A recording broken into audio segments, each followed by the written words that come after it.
Marvel Legends Green Goblin from Spider-Man No Way Home. This is my custom, so let's take a look at what I did. So taking a close look at the figure here, let's take a look at some of the details that I did to make this custom. This one was a little bit more complicated than my other ones that I've posted on here. So taking a close look here at some of the details, I put a wash over the purple. I didn't do it on the hood because I don't really display with the hood all that much, but I did do it with the body. And I put a wash all over the figure for the green to darken it up and make it grimy. And here you can see I redid some of the damage spots and picked out a lot of the details that they didn't paint on it, including the pinstriping there in gold and all of these different battle damage parts. This one was really fun to make. And see there on the back of the arm, not a single thing has been left unpainted with this. You can see there on the arm there's some more battle damage and everything. There's a lot of dirt and grime I added to it. I didn't do anything to the rockets though, but I did do the parts in the hands there. Every single little piece is picked out. And there's a lot more on the chest there. I'll show when I take that piece off. You can see there on the legs.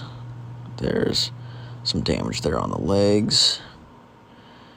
You can see here. There's a lot of small details that I had to pick out. Because this figure was painted good, but there was just a lot that needed to be added on to it. And you can see here on the kneecaps and all around. I had to use the Hot Toys figure for a reference to figure out how to paint it up and get everything accurate. So there on the back of the legs, right there. And I used Testors paint to paint this up. And I used a Testors wash just to put a wash over it.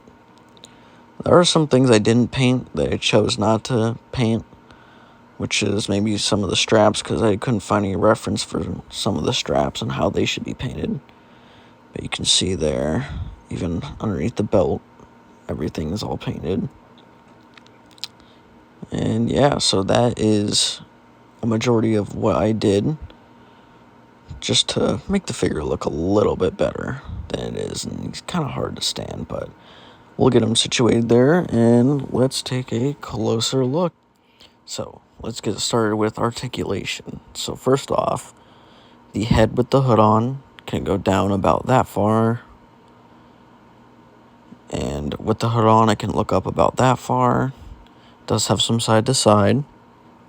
The torso does have a diaphragm. It's the only torso joint he has. As for the arms, they can spin 360, like so. Same with the other arm there. So the clothes don't hinder anything. The arms can go up about that far. They go down to his side only that far. Same with the other arm. He has a bicep swivel, double jointed elbow, which is a little tough because of the clear coat I put on top of it. And he does have a rotation at the wrist. His wrist does rotate. It's a hinge at the fist, but it's a little bit stiff. And it was even stiff before I put clear coat on it. Yeah, there it looks like it might be shaving off. Hope not. But he does have drop down hips, so that his leg can kick forward about that far. And it can kick back only about that far. Does have rotation at the thigh. He has a bend at the knee, which is a bit stiff because of the clear coat. And then he does have ankle rocker right there. And his foot can go down about that far, but it's stiff because of the clear coat again. And up, if I can get it. Come on. There you go. Goes up about that far. And so that's it for the articulation on him. So let's take a look at the accessories he comes with. So taking a look at the accessories he comes with, he does come with only one fist and one pumpkin bomb grabbing hand. And I did not want to paint the pumpkin bomb because it's too small. So there is the pumpkin bomb in his hand, and I cannot get that out. But those are his two as far as hand accessory stuff goes. And as for the head, he does have this hood and goggles, which I will be taking the head off right now and showing you that you can actually take off the hood and goggles. So here is the hood piece that he has. Just a standard looking hood. Nothing too special. And then here's the head sculpt, and you can actually take the goggles off. So the goggles are a separate piece. So taking the goggles off here, get a closer look at that head sculpt, and that is perfect. That is absolutely Willem Dafoe. This is probably one of the most perfect head sculpts I think I've seen from Hasbro. There's No Way Home, like Marvel Legends figures, have had such really good head sculpts lately. And they even got like the gap in his teeth there, which is really crazy. But yeah, this is a really good and accurate head sculpt. But putting that aside, we're actually going to put this on the figure and take a look at how it looks. But before that, it does come with this. Now, I did not expect them to put this with the Green Goblin figure because he didn't really wear the mask in the movie all that much. He wore it for like one scene, and that was about it. But I'm really glad they put this in. And as you can see, I did put a wash over it, and I did paint the eyes to be a little bit more goldish because the way it came, they looked a little bit off.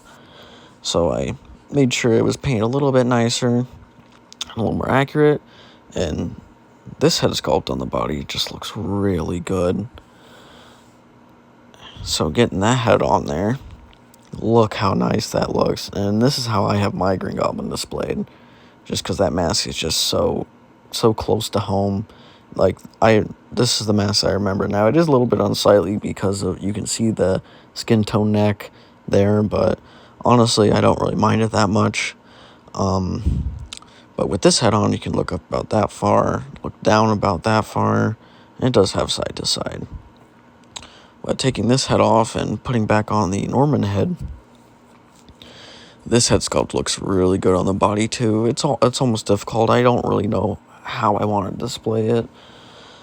But with this head without anything on it, goes up about that far, down about that far, same side to side.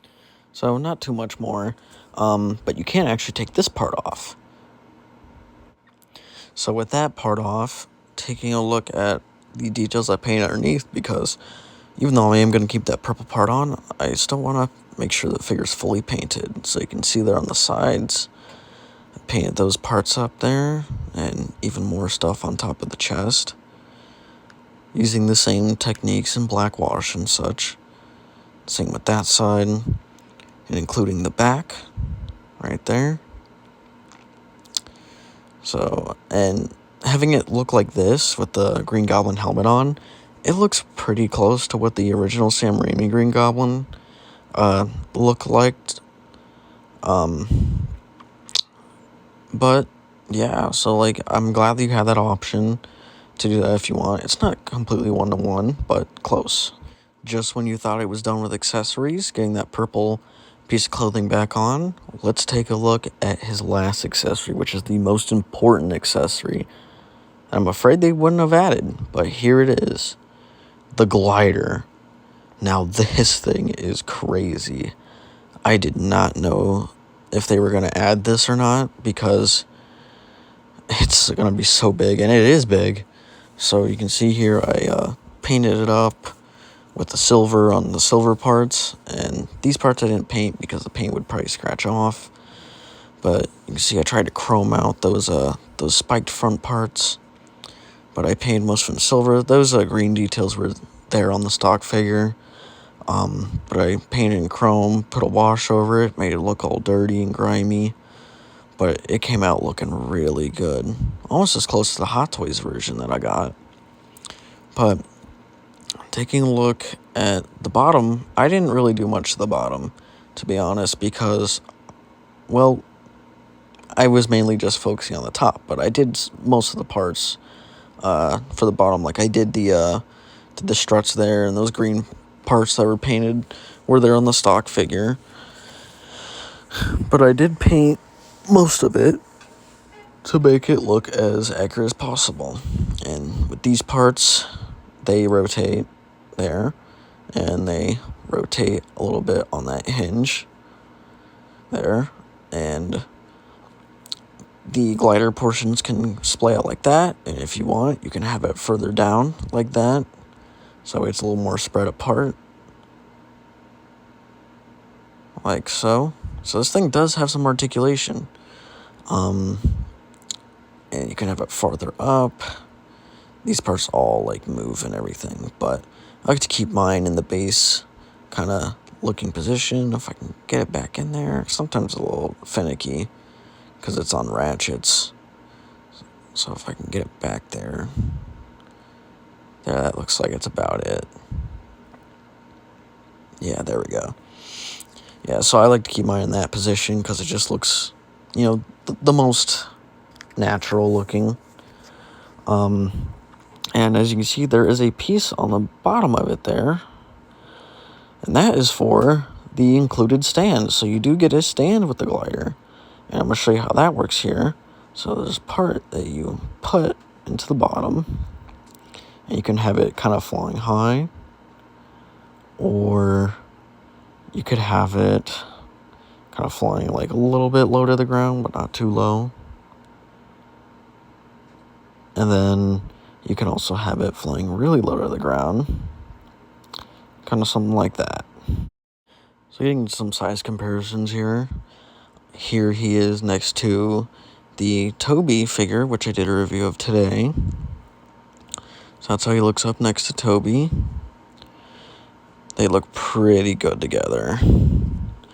And here he is next to the Tom Holland figure. And I think this scales out pretty well. So I think Green Goblin was taller than Tom in the movie. So here's that Tom figure. And here he is next to the Andrew Garfield figure. Oops. Yeah, Andrew's hard to stand sometimes. Here he is next to Andrew Garfield, which is another video that I dropped today. And here he is next to the old Toy Biz Tobey Maguire Spider-Man. So you can see how they look together there. And taking him out, let's take a look at how he looks up next to the SH Figuarts Tobey Maguire, which is a video I intend on doing, but at a later date.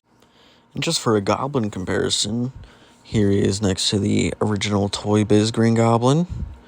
I do not want to take that Green Goblin off because he does not stand at all for me. And he is super finicky. But that's how they kind of look a little bit together and the differences. And here he is next to another Green Goblin that I don't want to take off because he doesn't like to stand and he's finicky. Is the Pocket World Green Monster, which is basically a miniature Hot Toys Green Goblin. That's a 6-inch scale, so that's how they look together. And some of the differences they have between each other, especially in glider size, because that glider is really small. I wish it was bigger. But, so that is as far as they compare to each other.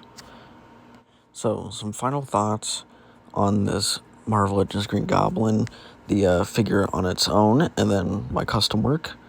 The figure, amazing. It's definitely way worth the price. More worth it than even the Spider-Man figures, to be honest. Because the amount of stuff you get with this and the price, I think it's perfect. And my paint job on it, it was really complicated to paint because there's not a lot of reference photos for every detail. So I had to use multiple concept art pictures. I had to use a lot of pictures of the Hot Toys figure. There was a lot of stuff that went into making this. but I do think it came out really good. And the articulation figure is a little limited. It could use a boot cut just for the glider poses alone, because you can see here some of these glider poses are a little bit static, because there's just not a lot you can do with those feet. It needs more, to be honest. But I think it's really great they include the helmet. I love everything about the figure. The sculpt is amazing. And making it painted up, it just looks even better. But as far as it goes, this is well worth the pickup if you can get this figure. I got mine on Hasbro Pulse. You could probably get yours the same, from the same site. The music in the beginning is from a YouTuber. I'll put his link in the description. This is a really, really good figure. But that is all for this video. This might be the last video of the day. Not too sure.